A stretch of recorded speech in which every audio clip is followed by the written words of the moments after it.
Fala concurseiro, fala concurseira. E aí, como vocês estão? Espero que esteja tudo bem. Me chamo Lucas Santos e vamos aí para a nossa quarta aulinha de criminologia. Espero que vocês já estejam observando as aulas, vendo, anotando, sorriso no rosto, né? E como é característica aqui da aula, senhores, já vamos já de frente aí, já vamos para o slide sem muita trocação de ideia.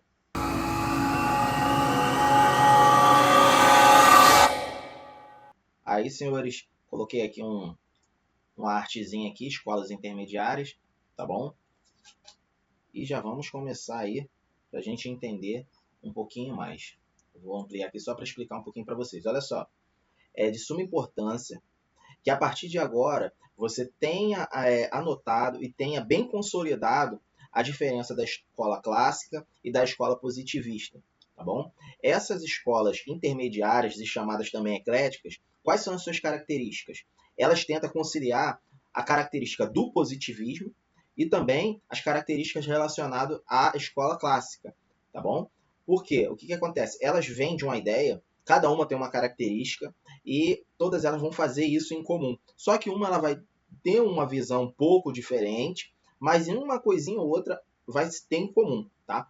Vocês vão reparar isso aí de acordo que eu vou passando o slide, eu vou explicando, tá bom? Anota, tá? Se você já sabe, parabéns. Eu vou colocar outros vídeos aí um pouco mais aprofundados, de temas um pouco mais aprofundados. Vou ficar oscilando nisso. Vou colocar o cronograma das aulas e um vídeo solto. Não vai ficar na playlist. Para quê? Para vocês aprofundar mais o conhecimento daqueles que já estão estudando uma batida firme, tá? Porque tem, por exemplo, escritores, autores brasileiros que não são muito citados. E eu já vi cobrar, por exemplo, em simulado de prova oral, já vi perguntando em prova oral, e a pessoa ficou agarrada. Por quê? Porque fica muito preso a, por exemplo, a Raimundo Nina Rodrigues, fica muito preso a autores muito conhecidos no Brasil, no caso. Então, para a gente sair um pouquinho dessa caixinha, dessa bolha, a gente tem que observar outros autores que têm algumas visões aí diferentes, beleza? Já vamos para o slide, vamos falar escola intermediárias ecléticas. Eu já falei para vocês, é a escola que ela vai tentar conciliar as visões tanto do positivismo, que vai dar início o quê? A ideia do empirismo, que vai dar a ideia a partir, retificando, vai ser a partir de Lombroso, o autor que ele vai centralizar seus estudos em características físicas do indivíduo, no determinismo, ou seja, o indivíduo ele vai ter uma predisposição, uma característica física que vai ser observada assim, relacionando os estudos desse autor. Tá? Isso aqui só uma revisãozinha muito, muito rápida. E a escola clássica? A escola clássica é aquela escola que ela vai utilizar o método dedutivo, lógico, é a escola que ela vai ter uma ideia mais voltada por uma base iluminista, tá bom? Vai ter alguns autores que vai ter, por exemplo, Marquês de Beccaria, que ele vai dar uma ideia mais humanitária às penas, vai ter também, a partir desse autor, algumas bases propriamente até para o direito penal, em questões de pena mais humanitárias, proporcionalidade, a ideia do juiz imparcial, tá bom? As escolas intermediárias ecléticas, ele vai tentar conciliar essas escolas, tá bom? Aí eu coloquei aí para você no slide, qualquer coisinha aí você já vai anotando. Vamos lá. Vamos falar da escola de Lyon.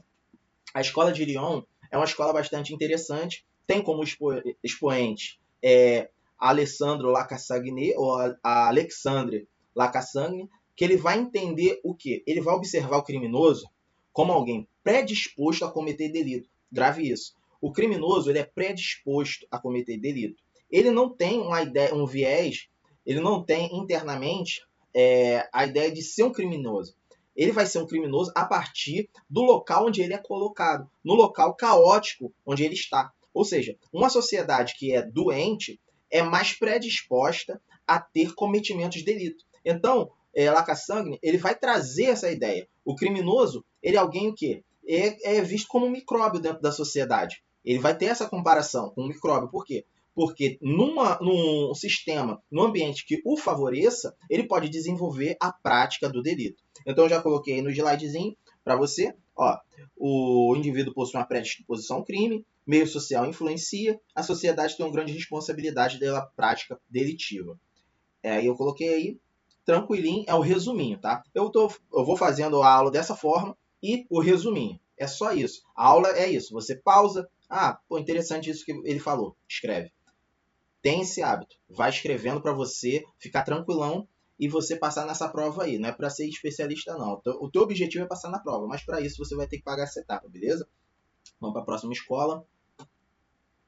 Vamos falar da Terza Escola Italiana. Vai ter como expoentes Bernardino Alimena, Manuel Carnevale e João Impalomeni. Deixa eu ver aqui se é isso. Impalomeni. O que acontece? Esses autores, eles trazem algumas ideias também bastante interessantes relacionadas a positivismo e escola clássica. Primeira diferença que eles trazem, a diferença entre imputáveis e inimputáveis. Isso aí você sabe o que é, eu não preciso ficar falando, porque senão você vai estar no beabá ainda, se você não souber imputável e inimputável, tá bom? Aí o que acontece? Esse autor também ele vai trazer uma ideia de defesa social dentro da sociedade, relacionado à pena, né? A característica da escola, essa escola eu vou até abrir um parênteses e já vou até falar. Não vejo tanta incidência, igual a escola de Lyon. Até as escolas italianas, se você olhar a diferença de imputável, inimputável, a pena relacionada à defesa social, tá? Outro ponto aqui que eu coloquei aqui, o crime como fenômeno social individual. Então é bem tranquilo, é bem tranquilo. Só que ele traz uma característica que ele vai conciliar, que é o quê? O livre-arbítrio vindo da escola clássica e o determinismo vindo da onde? Vindo do positivismo. Quem trouxe essa estrutura de um determinismo ali para o indivíduo praticar o delito foi Lombroso, né? Que já tem as características, aquela predisposição genética, enfim. Aí é bem tranquilo de você observar isso nesse contexto dessa escola, tá bom? Já vamos para a próxima slide aí, sem muita enrolação. Olha só, você vai ver muito essa ideia da escola correcionalista até nos dias atuais por algumas características, algumas nuances. O interessante da criminologia é que quando você estuda, tem muitas ideias voltadas também para uma construção da sociedade, da sociologia, principalmente quando você vai começar a estudar as escolas macrosociológicas, do consenso e do conflito. Então, quando você observa isso, você começa a entender o porquê algumas pessoas pensam desse jeito e ela não sabe o porquê, mas você sabe que esse pensamento veio a partir de um autor, a partir de uma ideia, a partir de um livro em específico. Isso foi sendo divulgado e chegou nesse conhecimento que um grupo atual tem, entende? Um exemplo, a escola de Frankfurt, que tem a ideologia de Karl Marx, tá? Lá na escola crítica, nós vamos estudar um pouco isso mais para frente, tá? Então vamos lá para a escola correcionalista. Vamos falar. Ela deu início na Alemanha, ela vai ter como os expoentes Augusto Roder e o outro é Carlos Davis. Isso, Carlos Davis. O que acontece? A ideia da escola correcionalista, ela começa a observar que o criminoso ele é alguém doente, que necessita de uma piedade. Ele é visto como alguém que realmente precisa de uma ajuda. Então a pena ela é vista muito com a ideia mais de ressocialização desse indivíduo. A pena é como se fosse um remédio aplicado a um doente, tá? Não é buscado tanta a ideia de punibilidade ali do Estado. E o juiz ele é visto como um médico social, né? Eu até coloquei entre parênteses aí médico social, isso aí. Então, o que acontece? Esse é o resuminho. A grosso modo, não vou falar tanto acerca das escolas que você tem que aprender a mais. É sempre o resumo. Por quê? Porque a ideia aqui é ser mais direto possível, sem muita enrolação. Porque se eu for observar aqui, ó, coloquei já no resumo, ó, piedade, altruísmo, recuperação do criminoso, portador de uma patologia. Então eu te expliquei sobre a escola correcionalista em 2 minutos. Coisa que você vai pegar numa aula, o cara vai ficar brincando ali com você no vídeo, vai ficar escrevendo. Em 2 minutos você já aprendeu isso aí. E se não sabe, já anota que vai cair na sua prova, tá? Eu já vi questões relacionadas a essa escola. E com base nessa escola, vai ter a ideia do laxismo penal.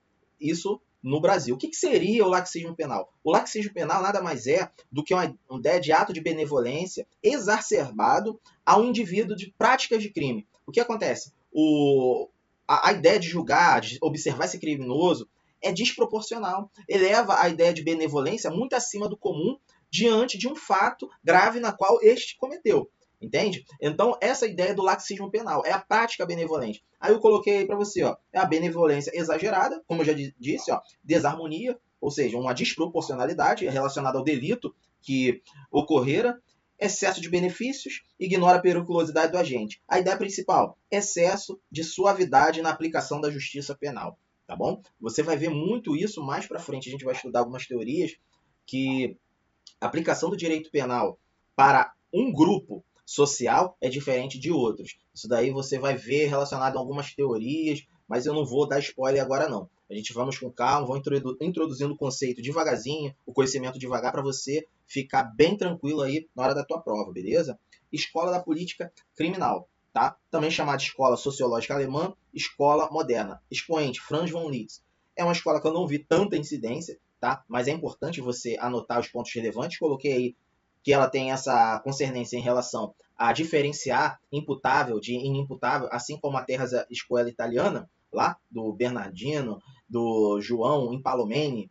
Então, essa escola ela também vai trazer isso em comum àquela escola, viu? Que algumas características vão cruzar com uma escola intermediária com a outra. Aí eu coloquei aqui também, crime é um fenômeno humano social, crime também como um fato jurídico. Tem algumas coisas que eu não tenho muito o que falar, mas eu coloquei aqui um resuminho aqui e características. Quando não for uma coisa muito pesada para você levar para uma prova, eu não vou ficar falando muito. Coloquei os resumos aí, bem tranquilinho para você anotar, tá bom? Aqui, adaptação artificial, transformar o delinquente em cidadão útil, afastamento do criminoso da sociedade por meio da prisão, tá? Essa seria a finalidade da pena. Vamos lá. Vamos falar agora de nova defesa social, essa outra escola eclética. É bem tranquilo, tem como expoente Adolf Prinz e Filippo Gramática. Você vai observar que a nova defesa social ela vai trazer não uma ideia de punibilidade, né? A ideia ali é você mais trazer uma ideia mais didática pelo ensino, é uma coisa mais muito branda. Por quê? Porque ele prega a abolição do direito penal. A nova defesa social ela traz esse senso de humanidade muito acima do comum, tá? Eu até trouxe aqui os postulados, né? A educação em vez de uma punição, né? A pedagogia da responsabilidade, mas essa responsabilidade ela vai ser colocada em pauta diante desse criminoso com essa ideia de pedagogia, de ensino. Né? Não tem uma ideia de pena aqui para eles. É uma crítica do sistema penal, porque ele é uma ideia repressiva. Aí eu coloquei aí, não tem muito o que falar também. Então, senhores, mais uma aula. Se inscreva, curta, comente, ative o sininho. Eu vou colocar mais conteúdos. Essa aula foi uma aula bem simples. Tem alguns pontos que eu dei mais ênfase. Por quê? Porque eu vi questões. Eu sou o cara que esgotou o banco de questões. Eu esgotei o site de questões. Então, confie em mim. Tem algumas coisas que não vão cair, que a possibilidade é minúscula de cair aquilo. E algumas coisas que vier a ser cobrado, ou já veio a ser cobrado, eu vou falar, tá bom? Curiosidades, algumas coisas ou outras, vou trazer como algumas aulas a mais, mas isso daí mais para quem vai fazer uma prova oral posteriormente, tá? Porque a ideia da prova objetiva, eles não vão pegar pesado em alguns pontos. Pode vir pegar alguma característica, alguma coisinha, uma teoria ou outra, mas eu vou falar aqui, porque as teorias mais loucas que você nunca imaginou, eu vou trazer no canal e eu vou ajudar os senhores, tá bom? Muito obrigado, mais uma aula e valeu!